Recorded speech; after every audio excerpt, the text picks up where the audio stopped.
The Adventures of Sherlock Holmes by Sir Arthur Conan Doyle. Adventure 5, The 5 Orange Pips. When I glance over my notes and records of the Sherlock Holmes cases between the years 82 and 90, I am faced by so many which present strange and interesting features that it is no easy matter to know which to choose and which to leave. Some, however, have already gained publicity through the papers, and others have not offered a field for those peculiar qualities which my friend possessed in so high a degree, and which it is the object of these papers to illustrate. Some, too, have baffled his analytical skill, and would be, as narratives, beginnings without an ending, while others have been but partially cleared up, and have their explanations founded rather upon conjecture and surmise than on the absolute logical proof which was so dear to him. There is, however, one of these last which was so remarkable in its details, and so startling in its results, that I am tempted to give some account of it, in spite of the fact that there are points in connection with it which never have been, and probably never will be, entirely cleared up. The year 87 furnished us with a long series of cases of greater or less interest, of which I retain the records. Among my headings under this one 12 months, I find an account of the adventure of the Paradol Chamber, of the Amateur Mendicant Society, who held a luxurious club in the lower vault of a furniture warehouse, of the facts connected with the loss of the British bark Sophie Anderson, of the singular adventures of the Grice Pattersons in the island of Uffa, and finally of the Camberwell poisoning case. In the latter, as may be remembered, Sherlock Holmes was able, by winding up the dead man's watch, to prove that it had been wound up 2 hours before, and that therefore the deceased had gone to bed within that time, a deduction which was of the greatest importance in clearing up the case. All these I may sketch out at some future date, but none of them present such singular features as the strange train of circumstances which I have now taken up my pen to describe. It was in the latter days of September, and the equinoctial gales had set in with exceptional violence. All day the wind had screamed and the rain had beaten against the windows, so that even here, in the heart of great, handmade London, we were forced to raise our minds for the instant from the routine of life and to recognize the presence of those great elemental forces which shriek at mankind through the bars of his civilization, like untamed beasts in a cage. As evening drew in, the storm grew higher and louder, and the wind cried and sobbed like a child in the chimney. Sherlock Holmes sat moodily at one side of the fireplace, cross-indexing his records of crime, while I at the other was deep in one of Clark Russell's fine sea stories, until the howl of the gale from without seemed to blend with the text, and the splash of the rain to lengthen out into the long swash of the sea waves. My wife was on a visit to her mother's, and for a few days I was a dweller once more in my old quarters at Baker Street. "Why," said I, glancing up at my companion, "that was surely the bell. Who could come tonight? Some friend of yours, perhaps?" "Except yourself, I have none," he answered. "I do not encourage visitors." "A client, then?" "If so, it is a serious case. Nothing less would bring a man out on such a day and at such an hour. But I take it that it is more likely to be some crony of the landlady's." Sherlock Holmes was wrong in his conjecture, however, for there came a step in the passage and a tapping at the door. He stretched out his long arm to turn the lamp away from himself and towards the vacant chair upon which a newcomer must sit. "Come in," said he. The man who entered was young, some 22 at the outside, well-groomed and trimly clad, with something of refinement and delicacy in his bearing. The streaming umbrella which he held in his hand, and his long shining waterproof, told of the fierce weather through which he had come. He looked about him anxiously in the glare of the lamp, and I could see that his face was pale, and his eyes heavy, like those of a man who is weighed down with some great anxiety. "I owe you an apology," he said, raising his golden pince-nez to his eyes. "I trust that I am not intruding. I fear that I have brought some traces of the storm and rain into your snug chamber." "Give me your coat and umbrella," said Holmes. "They may rest here on the hook, and will be dry presently. You have come up from the southwest, I see." "Yes, from Horsham. That clay and chalk mixture which I see upon your toe-caps is quite distinctive." "I have come for advice." "That is easily got." "And help." "That is not always so easy." "I have heard of you, Mr. Holmes.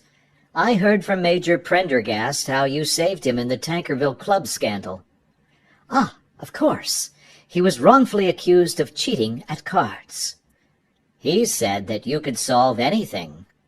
"He said too much." "That you are never beaten." "I have been beaten 4 times, 3 times by men and once by a woman."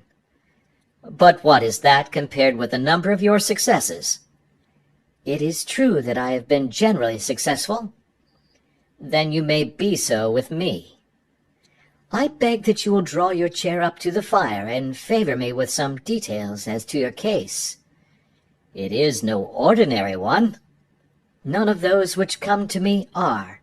I am the last court of appeal." "And yet I question, sir, whether, in all your experience, you have ever listened to a more mysterious and inexplicable chain of events than those which have happened to my own family." "You fill me with interest," said Holmes.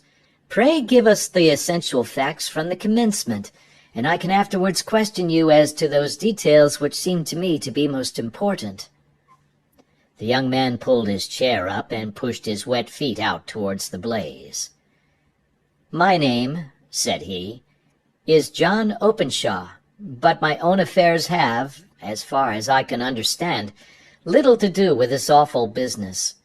It is a hereditary matter, so in order to give you an idea of the facts, I must go back to the commencement of the affair. You must know that my grandfather had 2 sons, my uncle Elias and my father Joseph. My father had a small factory at Coventry, which he enlarged at the time of the invention of bicycling. He was a patentee of the Openshaw unbreakable tire, and his business met with such success that he was able to sell it and to retire upon a handsome competence. My uncle Elias emigrated to America when he was a young man, and became a planter in Florida, where he was reported to have done very well.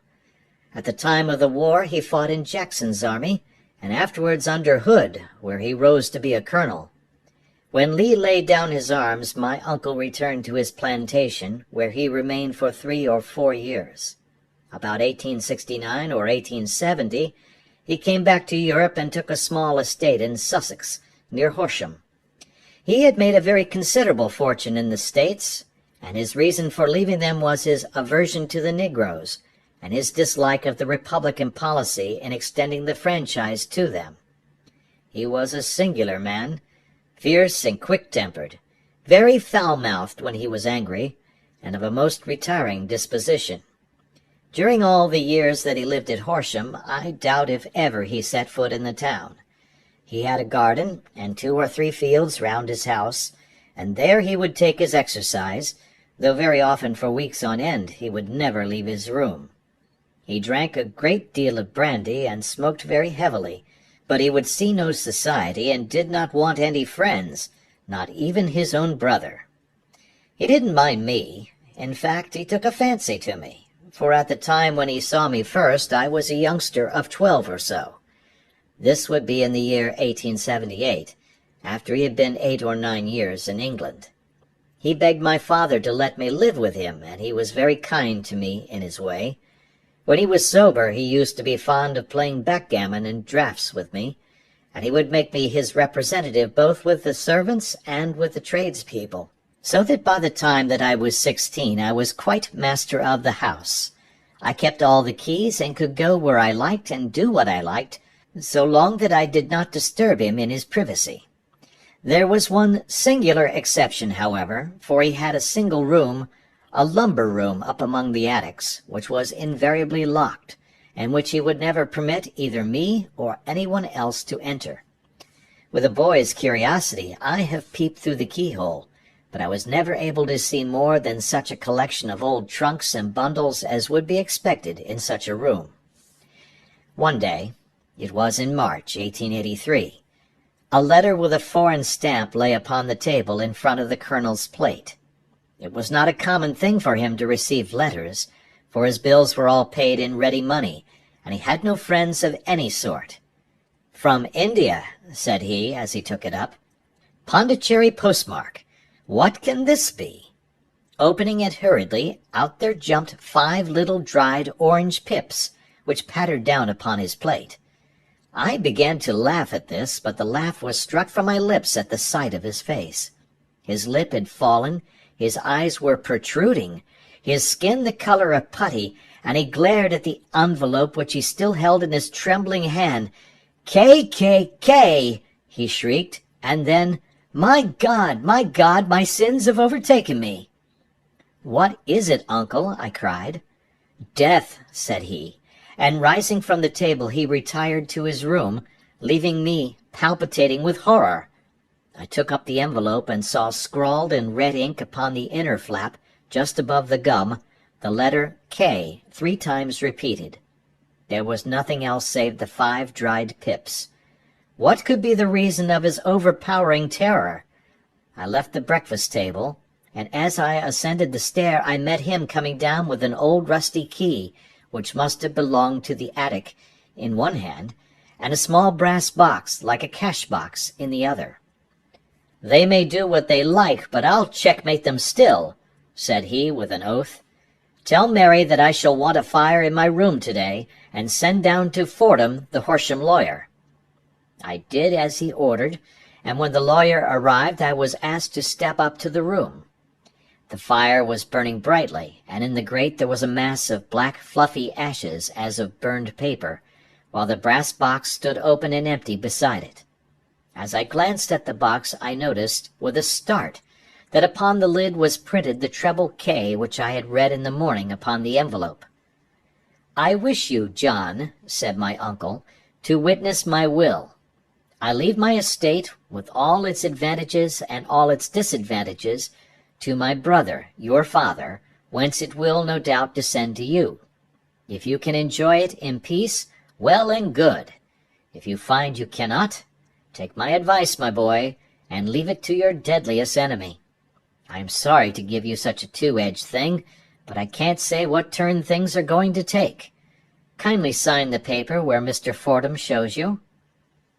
I signed the paper as directed, and the lawyer took it away with him. The singular incident made, as you may think, the deepest impression upon me, and I pondered over it and turned it every way in my mind without being able to make anything of it. Yet I could not shake off the vague feeling of dread which it left behind, though the sensation grew less keen as the weeks passed and nothing happened to disturb the usual routine of our lives. I could see a change in my uncle, however. He drank more than ever, and he was less inclined for any sort of society. Most of his time he would spend in his room, with the door locked upon the inside, but sometimes he would emerge in a sort of drunken frenzy, and would burst out of the house and tear about the garden with a revolver in his hand, screaming out that he was afraid of no man, and that he was not to be cooped up like a sheep in a pen by man or devil. When these hot fits were over, however, he would rush tumultuously in at the door and lock and bar it behind him, like a man who can brazen it out no longer against the terror which lies at the roots of his soul. At such times I have seen his face, even on a cold day, glisten with moisture, as though it were new raised from a basin. Well, to come to an end of the matter, Mr. Holmes, and not to abuse your patience, there came a night when he made one of those drunken sallies from which he never came back. We found him, when we went to search for him, face downward in a little green-scummed pool which lay at the foot of the garden. There was no sign of any violence, and the water was but 2 feet deep, so that the jury, having regard to his known eccentricity, brought in a verdict of suicide. But I, who knew how he winced from the very thought of death, had much ado to persuade myself that he had gone out of his way to meet it. The matter passed, however, and my father entered into possession of the estate and of some £14,000 which lay to his credit at the bank. "One moment," Holmes interposed. "Your statement is, I foresee, one of the most remarkable to which I have ever listened. Let me have the date of the reception by your uncle of the letter, and the date of his supposed suicide." The letter arrived on March 10, 1883. His death was 7 weeks later, upon the night of May 2nd. "Thank you. Pray proceed." When my father took over the Horsham property, he, at my request, made a careful examination of the attic, which had been always locked up. We found the brass box there, although its contents had been destroyed. On the inside of the cover was a paper label with the initials of KKK repeated upon it, and letters, memoranda, receipts, and a register written beneath. These, we presume, indicated the nature of the papers which had been destroyed by Colonel Openshaw. For the rest, there was nothing of much importance in the attic save a great many scattered papers and notebooks bearing upon my uncle's life in America. Some of them were of the wartime and showed that he had done his duty well and had borne the repute of a brave soldier. Others were of a date during the reconstruction of the southern states, and were mostly concerned with politics, for he had evidently taken a strong part in opposing the carpet-bag politicians who had been sent down from the north. Well, it was at the beginning of '84 when my father came to live at Horsham, and all went as well as possible with us until the January of '85. On the 4th day after the New Year, I heard my father give a sharp cry of surprise as we sat together at the breakfast table. There he was, sitting with a newly opened envelope in one hand and 5 dried orange pips in the outstretched palm of the other one. He had always laughed at what he called my cock-and-bull story about the colonel, but he looked very scared and puzzled now that the same thing had come upon himself. "Why, what on earth does this mean, John?" he stammered. My heart had turned to lead. "It is KKK," said I. He looked inside the envelope. "So it is!" he cried. "Here are the very letters. But what is this written above them?" "Put the papers on the sundial," I read, peeping over his shoulder. "What papers? What sundial?" he asked. "The sundial in the garden. There is no other," said I. "But the papers must be those that are destroyed." "Pooh!" said he, gripping hard at his courage.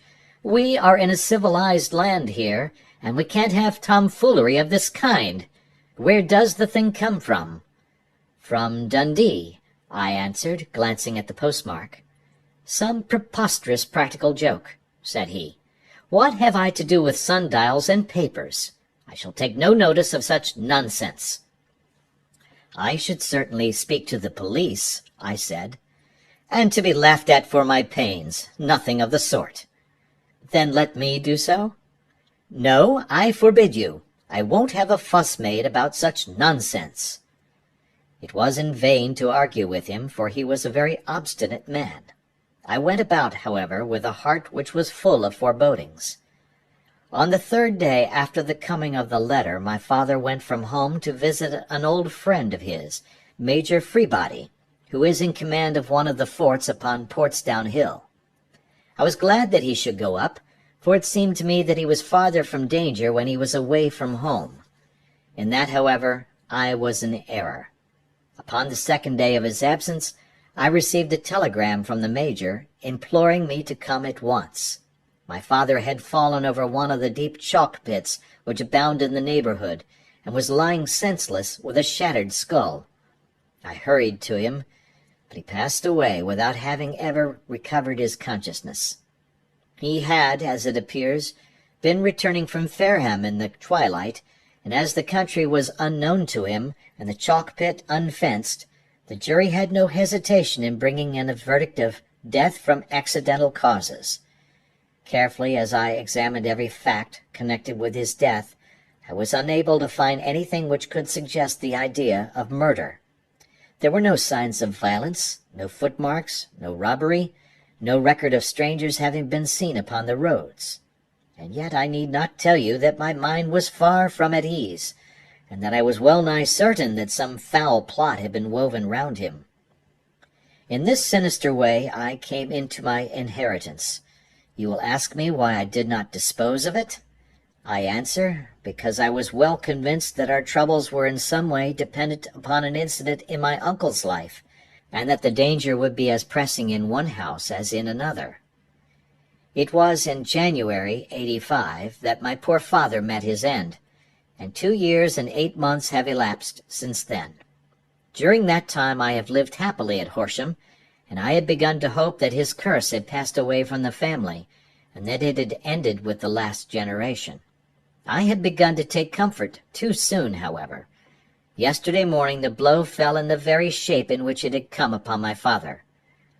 The young man took from his waistcoat a crumpled envelope, and turning to the table he shook out upon it 5 little dried orange pips. "This is the envelope," he continued. "The postmark is London, Eastern Division. Within are the very words which were upon my father's last message, KKK, and then, 'Put the papers on the sundial.'" "What have you done?" asked Holmes. "Nothing." "Nothing?" "To tell the truth," he sank his face into his thin white hands, "I have felt helpless. I have felt like one of those poor rabbits when the snake is writhing towards it. I seem to be in the grasp of some resistless, inexorable evil, which no foresight and no precautions can guard against." "Tut, tut!" cried Sherlock Holmes. "You must act, man, or you are lost. Nothing but energy can save you. This is no time for despair." "I have seen the police." "Ah! But they listened to my story with a smile. I am convinced that the inspector has formed the opinion that the letters are all practical jokes, and that the deaths of my relations were really accidents, as the jury stated, and were not to be connected with the warnings." Holmes shook his clenched hands in the air. "Incredible imbecility!" he cried. "They have, however, allowed me a policeman who may remain in the house with me." "Has he come with you tonight?" "No, his orders were to stay in the house." Again Holmes raved in the air. "Why did you come to me?" he cried. "And, above all, why did you not come at once?" "I did not know. It was only today that I spoke to Major Prendergast about my troubles, and was advised by him to come to you." "It is really 2 days since you had the letter. We should have acted before this. You have no further evidence, I suppose, than that which you have placed before us? No suggestive detail which might help us?" "There is one thing," said John Openshaw. He rummaged in his coat pocket, and drawing out a piece of discolored blue-tinted paper, he laid it out upon the table. "I have some remembrance," said he, "that on the day when my uncle burned the papers, I observed that the small unburned margins which lay amid the ashes were of this particular color. I found this single sheet upon the floor of his room, and I am inclined to think that it may be one of the papers which has, perhaps, fluttered out from among the others, and in that way has escaped destruction. Beyond the mention of pips, I do not see that it helps us much. I think myself that it is a page from some private diary. The writing is undoubtedly my uncle's." Holmes moved the lamp, and we both bent over the sheet of paper, which showed by its ragged edge that it had indeed been torn from a book. It was headed March, 1869, and beneath were the following enigmatical notices. 4th, Hudson came, same old platform. 7th, set the pips on Macaulay, Paramore, and John Swain of St. Augustine. 9th, Macaulay cleared. 10th, John Swain cleared. 12th, visited Paramore. All well. "Thank you," said Holmes, folding up the paper and returning it to our visitor. "And now you must on no account lose another instant. We cannot spare time even to discuss what you have told me. You must get home instantly and act. What shall I do? There is but one thing to do. It must be done at once. You must put this piece of paper which you have shown us into the brass box which you have described. You must also put in a note to say that all the other papers were burned by your uncle, and that this is the only one which remains. You must assert that in such words as will carry conviction with them. Having done this, you must at once put the box out upon the sundial as directed. Do you understand? Entirely. Do not think of revenge or anything of the sort at present. I think that we may gain that by means of the law, but we have our web to weave, while theirs is already woven. The first consideration is to remove the pressing danger which threatens you. The second is to clear up the mystery and to punish the guilty parties. I thank you, said the young man, rising and pulling on his overcoat. You have given me fresh life and hope. I shall certainly do as you advise. Do not lose an instant, and, above all, take care of yourself in the meanwhile, for I do not think that there can be a doubt that you are threatened by a very real and imminent danger. How do you go back? By train from Waterloo. It is not yet 9. The streets will be crowded, so I trust that you may be in safety, and yet you cannot guard yourself too closely. I am armed. That is well. Tomorrow I shall set to work upon your case. I shall see you at Horsham, then? No, your secret lies in London. It is there that I shall seek it. Then I shall call upon you in a day, or in 2 days, with news as to the box and the papers. I shall take your advice in every particular. He shook hands with us and took his leave. Outside, the wind still screamed and the rain splashed and pattered against the windows. This strange, wild story seemed to have come to us from amid the mad elements, blown in upon us like a sheet of seaweed in a gale, and now to have been reabsorbed by them once more. Sherlock Holmes sat for some time in silence, with his head sunk forward and his eyes bent upon the red glow of the fire. Then he lit his pipe, and leaning back in his chair, he watched the blue smoke rings as they chased each other up to the ceiling. "I think, Watson," he remarked at last, "that of all our cases we have had none more fantastic than this." "Save, perhaps, the sign of 4. "Well, yes, save, perhaps, that. And yet this John Openshaw seems to me to be walking amid even greater perils than did the Sholtos." "But have you," I asked, "formed any definite conception as to what these perils are?" "There can be no question as to their nature," he answered. "Then what are they? Who is this KKK, and why does he pursue this unhappy family?" Sherlock Holmes closed his eyes and placed his elbows upon the arms of his chair, with his fingertips together.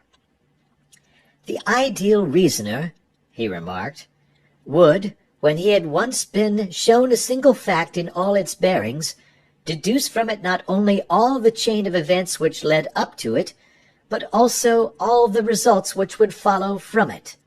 As Cuvier could correctly describe a whole animal by the contemplation of a single bone, so the observer who has thoroughly understood one link in a series of incidents should be able to accurately state all the other ones, both before and after. We have not yet grasped the results which the reason alone can attain to. Problems may be solved in the study which have baffled all those who have sought a solution by the aid of their senses. To carry the art, however, to its highest pitch, it is necessary that the reasoner should be able to utilize all the facts which have come to his knowledge. And this in itself implies, as you will readily see, a possession of all knowledge, which, even in these days of free education and encyclopedias, is a somewhat rare accomplishment. It is not so impossible, however, that a man should possess all knowledge which is likely to be useful to him in his work, and this I have endeavored in my case to do. If I remember rightly, you on one occasion, in the early days of our friendship, defined my limits in a very precise fashion." "Yes," I answered, laughing. "It was a singular document. Philosophy, astronomy, and politics were marked at 0, I remember. Botany variable, geology profound as regards the mud stains from any region within 50 miles of town, chemistry eccentric, anatomy unsystematic, sensational literature and crime records unique, violin player, boxer, swordsman, lawyer, and self-poisoner by cocaine and tobacco. Those, I think, were the main points of my analysis." Holmes grinned at the last item. "Well," he said, "I say now, as I said then, that a man should keep his little brain attic stocked with all the furniture that he is likely to use, and the rest he can put away in the lumber room of his library, where he can get it if he wants it. Now, for such a case as the one which has been submitted to us tonight, we need certainly to muster all our resources. Kindly hand me down the letter K of the American Encyclopedia, which stands upon the shelf beside you." "Thank you. Now let us consider the situation and see what may be deduced from it. In the first place, we may start with a strong presumption that Colonel Openshaw had some very strong reason for leaving America. Men at his time of life do not change all their habits and exchange willingly the charming climate of Florida for the lonely life of an English provincial town.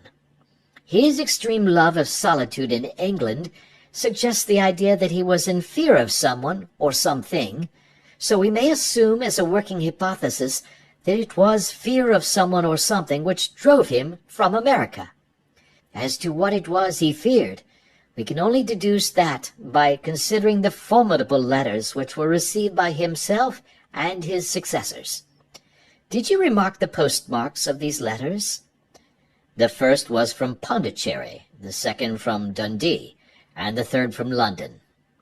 "From East London. What do you deduce from that?" "They are all seaports, that the writer was on board of a ship." "Excellent. We have already a clue. There can be no doubt that the probability, the strong probability, is that the writer was on board of a ship. And now let us consider another point. In the case of Pondicherry, 7 weeks elapsed between the threat and its fulfillment. In Dundee it was only some 3 or 4 days. Does that suggest anything?" "A greater distance to travel." "But the letter had also a greater distance to come." "Then I do not see the point." "There is at least a presumption that the vessel in which the man or men are is a sailing ship. It looks as if they always send their singular warning or token before them when starting upon their mission. You see how quickly the deed followed the sign when it came from Dundee. If they had come from Pondicherry in a steamer, they would have arrived almost as soon as their letter. But, as a matter of fact, 7 weeks elapsed.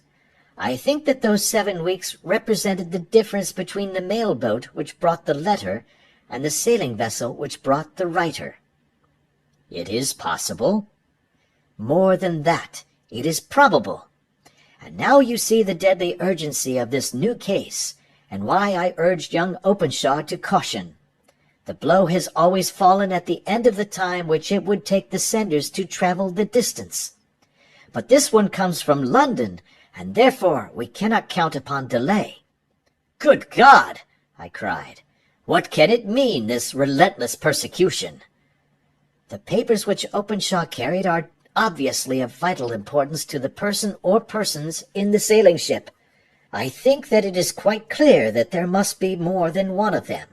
A single man could not have carried out 2 deaths in such a way as to deceive a coroner's jury. There must have been several in it, and they must have been men of resource and determination. Their papers they mean to have, be the holder of them who it may. In this way you see KKK ceases to be the initials of an individual and becomes the badge of a society." "But of what society?"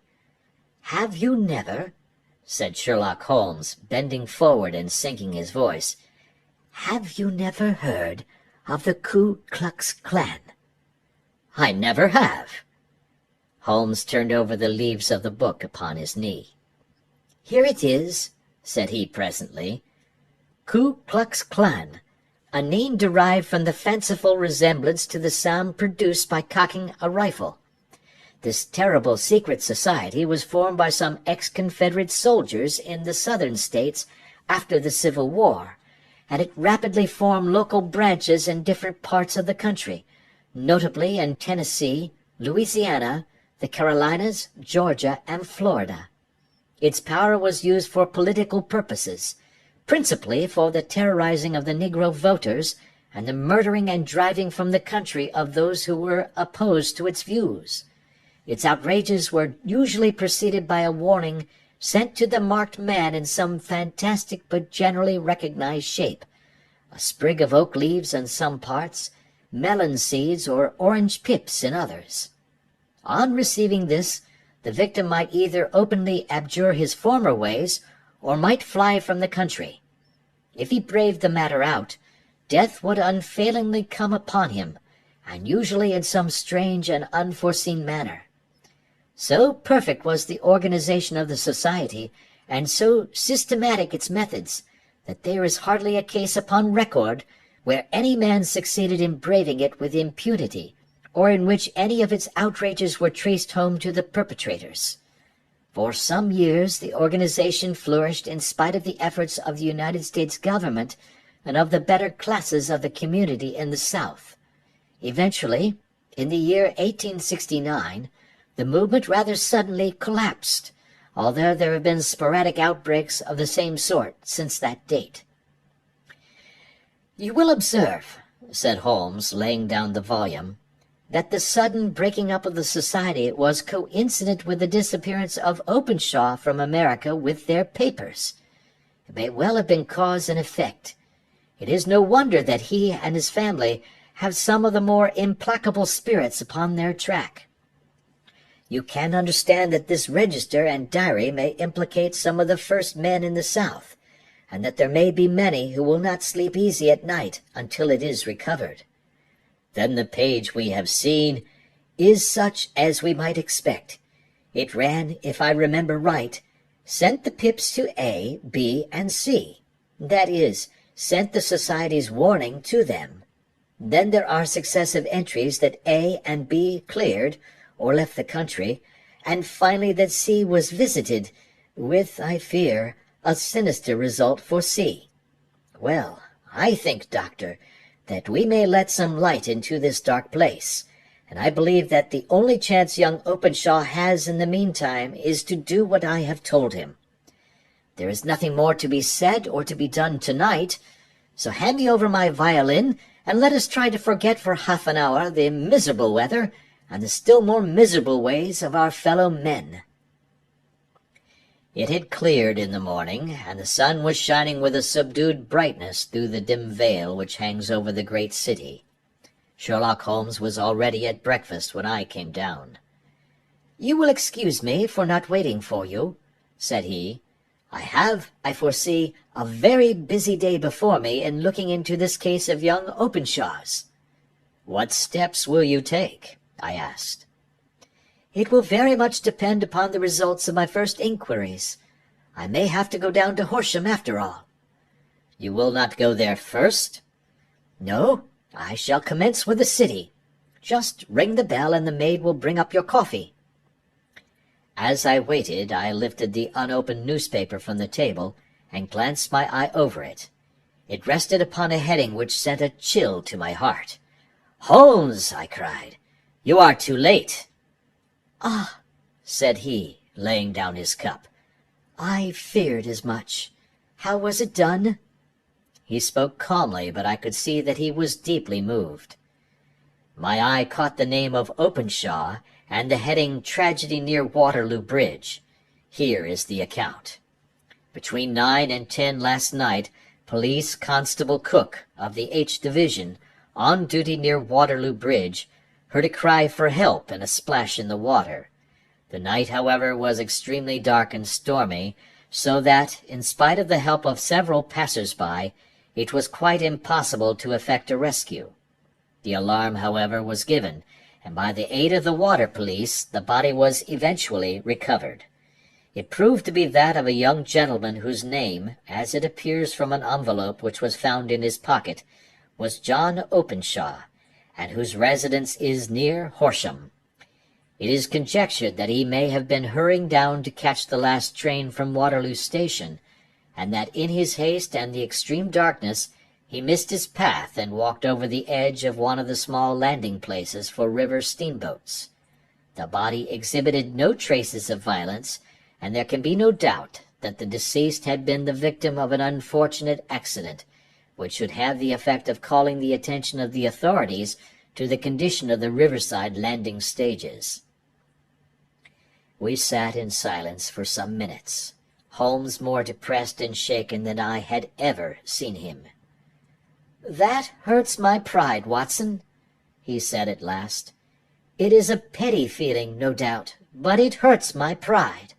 It becomes a personal matter with me now, and if God sends me health, I shall set my hand upon this gang. That he should come to me for help, and that I should send him away to his death." He sprang from his chair and paced about the room in uncontrollable agitation, with a flush upon his sallow cheeks and a nervous clasping and unclasping of his long, thin hands. "They must be cunning devils," he exclaimed at last. "How could they have decoyed him down there? The embankment is not on the direct line to the station. The bridge, no doubt, was too crowded, even on such a night, for their purpose. Well, Watson, we shall see who will win in the long run. I am going out now." "To the police?" "No, I shall be my own police. When I have spun the web, they may take the flies, but not before." All day I was engaged in my professional work, and it was late in the evening before I returned to Baker Street. Sherlock Holmes had not come back yet. It was nearly 10 o'clock before he entered, looking pale and worn. He walked up to the sideboard, and tearing a piece from the loaf he devoured it voraciously, washing it down with a long draught of water. "You are hungry," I remarked. "Starving. It had escaped my memory. I have had nothing since breakfast." "Nothing?" "Not a bite. I had no time to think of it." "And how have you succeeded?" "Well." "You have a clue?" "I have them in the hollow of my hand. Young Openshaw shall not long remain unavenged. Why, Watson, let us put their own devilish trademark upon them. It is well thought of." "What do you mean?" He took an orange from the cupboard, and tearing it to pieces he squeezed out the pips upon the table. Of these he took 5 and thrust them into an envelope. On the inside of the flap he wrote, "S.H. for J.O." Then he sealed it and addressed it to Captain James Calhoun, Bark Lone Star, Savannah, Georgia. "This will await him when he enters port," said he, chuckling. "It may give him a sleepless night. He will find it as sure a precursor of his fate as Openshaw did before him." "And who is this Captain Calhoun?" "The leader of the gang. I shall have the others, but he first." "How did you trace it, then?" He took a large sheet of paper from his pocket, all covered with dates and names. "I have spent the whole day," said he, "over Lloyd's registers and files of the old papers, following the future career of every vessel which touched at Pondicherry in January and February in '83. There were 36 ships of fair tonnage which were reported there during those months. Of these, one, the Lone Star, instantly attracted my attention, since, although it was reported as having cleared from London, the name is that which is given to one of the states of the Union. Texas, I think. I was not and am not sure which, but I knew that the ship must have an American origin." "What then?" "I searched the Dundee records, and when I found that the bark Lone Star was there in January '85, my suspicion became a certainty. I then inquired as to the vessels which lay at present in the port of London." "Yes?" "The Lone Star had arrived here last week. I went down to the Albert Dock and found that she had been taken down the river by the early tide this morning, homeward bound to Savannah. I wired to Gravesend and learned that she had passed some time ago, and as the wind is easterly, I have no doubt that she is now past the Goodwins and not very far from the Isle of Wight." "What will you do, then?" "Oh, I have my hand upon him. He and the 2 mates are, as I learn, the only native-born Americans in the ship. The others are Finns and Germans. I know also that they were all 3 away from the ship last night. I had it from the stevedore who has been loading their cargo. By the time that their sailing ship reaches Savannah, the mail-boat will have carried this letter, and the cable will have informed the police of Savannah that these 3 gentlemen are badly wanted here upon a charge of murder."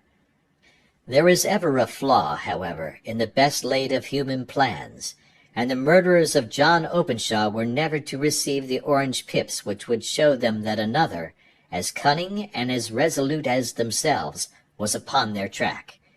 Very long and very severe were the equinoctial gales that year. We waited long for news of the Lone Star of Savannah, but none ever reached us. We did at last hear that somewhere, far out in the Atlantic, a shattered sternpost of a boat was seen swinging in the trough of a wave, with the letters L.S. carved upon it, and that is all which we shall ever know of the fate of the Lone Star. End of Adventure 5.